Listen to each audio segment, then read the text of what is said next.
Changes to Rumble, Urgot, Cho'Gath, and the Tribunal, covered in this episode of the Patch Preview. Welcome, Summoners. I'm Freak and I'm here with Morello, lead champion designer. Together we'll be discussing some gameplay changes coming into the next update for League of Legends. While this video does not cover every single change, it will explain the thought process behind some of our decisions.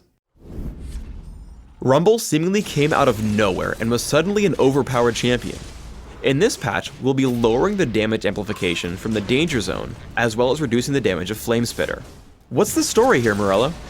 We overbuffed Rumble on the Jace patch. No one really saw that change because we didn't do balance changes with that patch. Basically, we did a bug fix that made Flamespitter more reliable, so you'd get the full damage out of the spell more often. The damage on Flamespitter was extremely high and was balanced for when it was broken. We're bringing the damage value to something that's much more reasonable for the way it behaves now. We really like the Danger Zone gameplay, but we had to re-evaluate the numbers on it.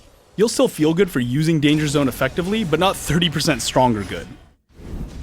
Last patch, we gave Urgot a whole slew of nerfs aimed at his ability ranges and damage. This patch, we're reverting the damage change in Acid Hunter, meaning its base damage is going back up and the attack damage ratio is going back down.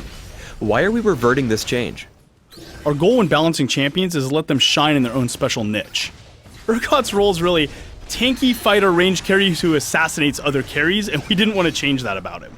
And we just went too far with the last nerf on his Q.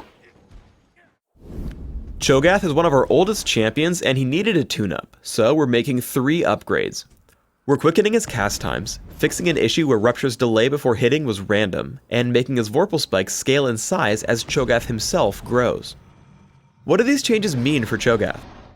Sometimes we want to give abilities longer cast times, such as like Karthus' Requiem, but Cho'Gath just isn't one of those champions. We found that his cast times were really long and kind of clunky, so we're bringing him down to a half second. This change is going to make Cho'Gath feel a lot better when he chains his abilities together. For Rupture, it was basically hitting somewhere in between 1/2 and 3/4 seconds randomly. We fixed that bug, and now Rupture's timing is consistent right in the middle of those two values. Now Cho'Gath players can actually plan for the delay of the ability, just like other skill shots in our game.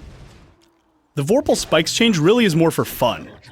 They do get bigger and hit more targets as he grows, and not with just Feast, but skills like Lulu's Ultimate or the Summoner spell Surge. This is going to make him a little bit stronger, but mostly it's going to make him feel a lot better. The Tribunal is about building a more sportsmanlike community.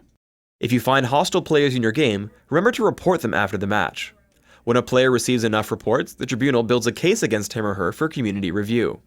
If you're level 20 or higher, head to the Tribunal to vote on cases and help shape the community for the better. We're experimenting with new ways to reform players more effectively. We'll be distributing reform cards to players who receive punishment in the Tribunal.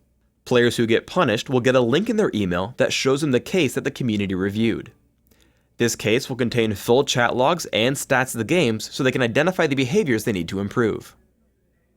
Thanks for tuning in to the League of Legends Patch Preview. Please subscribe to the Riot Games YouTube channel above and leave us your comments just below the video.